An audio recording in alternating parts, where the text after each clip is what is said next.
Hi, I'm Nick Morales, and I'm a real estate deal junkie. Let's get down to business. So let's get down to business. Welcome to my channel. Did you know that 100% of the deals that we do not get done without a good contract? So in this video, I'm gonna go ahead and go over what that contract does and actually share it with you here down below. Make sure that you like and hit subscribe, and thanks for joining me. So I'm gonna go ahead and share with you guys the contract that I actually use for all the deals that I'm doing. What you're gonna wanna do with this contract is just set it up with DocuSign, HelloSign, or you can just hand fill it yourself. This is just a standard purchase sale agreement. And so what we're gonna do here is I'm actually gonna go through probably the most essential parts of the contract, which is gonna be really just the first page and a half. As you can see here on the first page of the contract, what we're gonna wanna do is actually start with the entered on when we got into this agreement. So put the month, and then right after that, I've left the 20 there, and you can just add whatever year that we're in. And then after that, you're gonna wanna put your information in where it's blacked out there. And then right after that, underneath there, you're gonna see a large line where you're gonna want to actually put the seller's name. So make sure you put both sellers or whatever it looks like on the assessor sites, because we don't wanna miss out on that information. Right underneath there, there's gonna be the purchase and sale. In there, you're gonna see a long line, and that's where the actual property address is gonna go to, and then the parcel number goes right after that. Then number 2 here, you're gonna see the purchase price. You're gonna wanna put the amount there. I would put the $sign,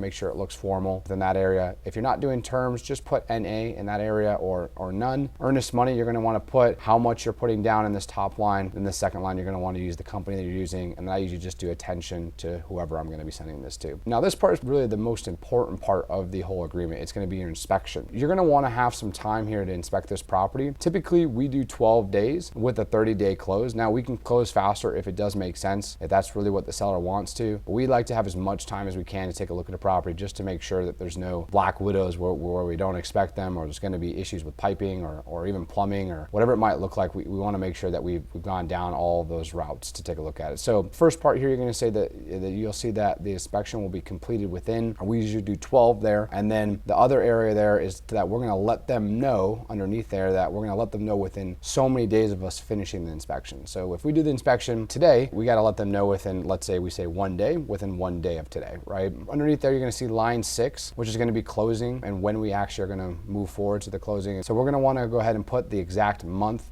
date, and year into this area right here, this line, and that's going to actually to be defined by the seller or you when you're actually ready to go ahead and close this property. Now line number 7 is going to be your costs and appropriations. This is very simple. As I'm talking to sellers, I always say, hey, I'm taking care of all costs. I leave everything on the buyer side because I am the buyer. But let's say you were to negotiate them taking care of some of it, or 50-50, you can actually change this in here, and I'll make sure to attach this document as a Word document so you guys can actually make those changes. The last thing here is we have different counties in Nevada, so I put different ones that we're in depending on what area we're at with that seller. You need to make sure you have this things buttoned up, because if something were to happen with this agreement, or let's say the seller doesn't want to perform, you want to make sure that everything is buttoned up, because legality wise, one little thing can screw up this whole thing. My lawyer has done a really good job putting anything in here that may come up, or it's really to protect us as the buyer. Now number 10 here, it's personal property. If there's any property on personal stuff on that property, like cars or anything that they want to keep after the closing, they need to let you know that, and you need to write that in here, because otherwise, legally wise, when we transfer that title over, if they did not tell us, it's all my possession or your possession, right? So there's a couple things in here that help this agreement be even more tight. If you look at line 14, memorandum of sale, this is just saying that we can actually record this document at the county records, and so if they go to try to sell this property after we've recorded this, we actually are clouding the title. Now I've never done that. I always tell people, like, if someone really wants out of an agreement, just let them out. It's bad business to hold them into it, especially when you're talking about a home or a property. I'd rather just let somebody out than them tarnish my name. But it's up to you. It's in there for you. I do have the assignment part here in number 20, which if you're wholesaling, this is really important. We did put in here that the seller also understands that this contract could be assigned to a licensed real estate agent, buyer or broker, because I do sell some contracts to licensed agents, and I want to make sure to cover them as well, because there is some liability there being an agent. So, but that's basically it. All the other stuff here is just kind of more legal mumbo jumbo that my lawyer put in here. Do I understand it all? No, but I do know it does protect me, right? That's why she wrote it. Very bottom part is the best part. Just put the seller's information in there,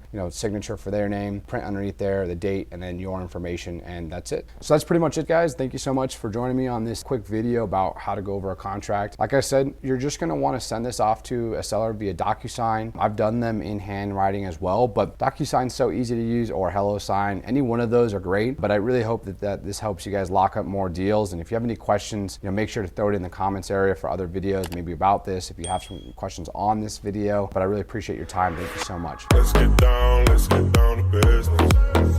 So let's get down to business. Well, woosah. Did I just forget to talk? Like, what am I doing? So, what was the first part of that? Actually, not 90%, 100%.